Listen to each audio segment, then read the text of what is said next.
On a des conventions dans notre métier, et vous et moi, par exemple, en tant que jeune stagiaire journaliste, on me disait il ne faut jamais tutoyer quelqu'un durant une interview parce que le tu exclut le spectateur. Et puis, ça fait à peu près 1 heure que j'ai envie de vous tutoyer, parce que ça fait 10 ans qu'on se tutoie. Ouais. Alors, je m'attends, on va se tutoyer dans la dernière ligne droite, Avec ça joie, va? ouais. Super, ok. Ouais. Ça va, tu vas bien? C'était bien Le finalement. vin est bon? Oui, justement, c'est pour ça qu'on va bientôt finir. Nous avons un stand de dégustation qui nous tend les bras et le verre. Sur Facebook, Marc Aymon, tu as 6346 personnes qui t'aiment. Oui. Qu'est-ce que ça signifie pour toi? Ça signifie que potentiellement, quand je dis belle semaine à tous, il y en a 400 qui like, et quand je dis rendez-vous samedi pour mon concert, il y en a 120. Donc dès qu'il faut agir, ils sont tous en train de se débiner. C'est ce que Non, le numérique, c'est c'est pas l'humain, quoi. Non, c'est pas l'humain, mais en même temps, pendant des années, je me suis dit que tous les mardis à 10h, j'allais donner quelque chose.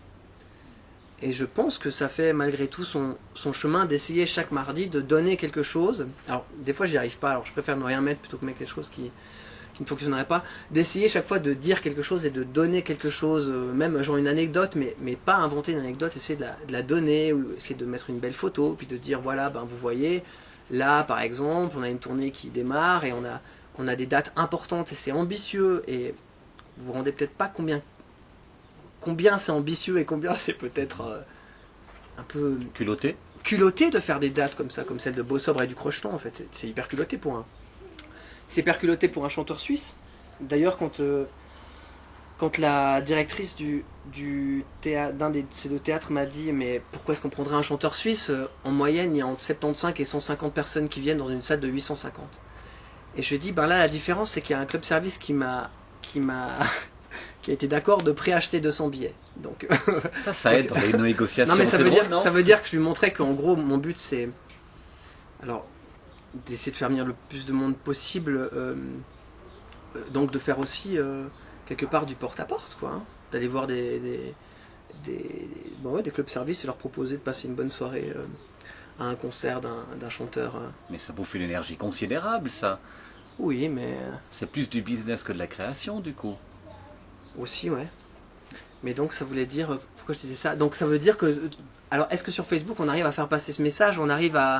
Est-ce que s'il y a plus que 3 lignes, est-ce que les gens vont nous lire? Je sais pas. Mais toujours est-il qu'ils savent qu'on existe et qu'il y aura peut-être un petit pourcentage qui vont aller voir plus loin, comme après cette interview aussi, pour voir ce qu'on a dans le ventre et pour essayer de comprendre là où on veut en venir avec toute la dispersion que ça peut comporter, mais avec un chemin qu'on découvre de plus en plus.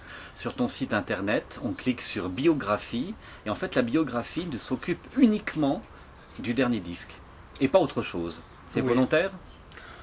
Oui, alors cette biographie-là, elle est assez intéressante parce qu'elle a été écrite par Olivier Horner, qui était un journaliste du temps, et Olivier Horner, en 2006, quand j'ai fait Paléo, il a écrit une phrase genre Marc Aymon, bonne énergie, mais pas très intéressant. Et donc je lui ai écrit un mail en lui disant petit con. Non. Enfin, il avait dit un truc, il avait dit pas très original, ressemble trop à ses influences. Et puis je lui ai écrit un mot en disant merci pour votre critique. Puis lui m'a répondu en me disant si vous n'acceptez pas les critiques, il faut changer de métier. Et j'ai dit non, mais merci vraiment parce que vous tapez vraiment juste, ça me fait mal, mais vous avez raison, je n'arrive pas à me défaire de mes influences. Ok, à bientôt. Pour mon 2e disque, je lui ai demandé d'écrire la bio du 2e disque, il a refusé. Pour le 3e disque, il a chroniqué, donc l'album enregistré à Nashville, il l'a chroniqué dans le temps avec 4 étoiles, le maximum, j'étais content. Il faisait acte de repentir là. Un petit peu, et donc pour vérifier si vraiment il commençait à m'aimer, je l'ai contacté en lui disant j'aimerais bien que tu fasses la bio de mon nouveau disque, mais il y a 2 conditions. C'est qu'il faut vraiment que tu l'apprécies, et que j'aimerais que tu écrives la plus belle bio que tu as jamais écrite. Et donc... la barre était placée assez haut. Ouais, j'aime bien ça, quand on met la barre haut. D'ailleurs, c'est la chanson que je vais faire. Bah voilà. Voilà. Je vais m'asseoir un peu près des gens. Ça y est, oui, de nouveau. Je vais me mettre là, comme ça, tes micros pourront pas... Oh, il capte tout, hein. Fais comme tu le sens.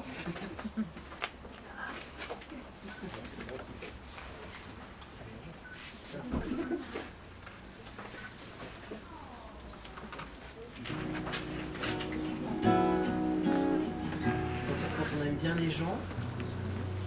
On les aime bien soit parce que ils sont un peu en retard sur nous, donc en fait ça valorise notre ego, on leur donne des conseils et puis on existe. Soit parce qu'ils nous donnent envie de devenir meilleurs. Donc je vous rassure, là c'est le deuxième cas.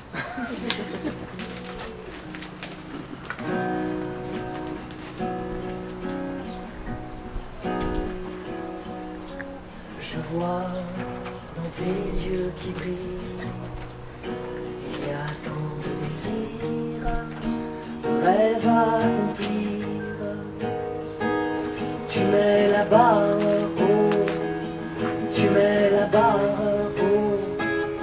Autour de toi, il y aura toujours de nouveaux défis à relever. Des forteresses à démonter, des portes closes dont il faut trouver la clé.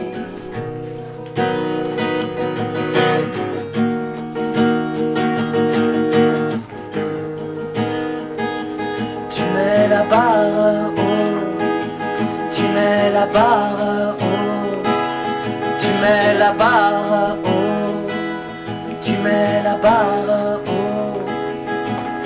C'est un éternel recommencement, on n'a jamais fini de tirer des leçons, rêver d'un nouvel horizon. Je vois dans tes yeux qui brillent tout un camailleux de rêves fous et bleus. Tu mets la barre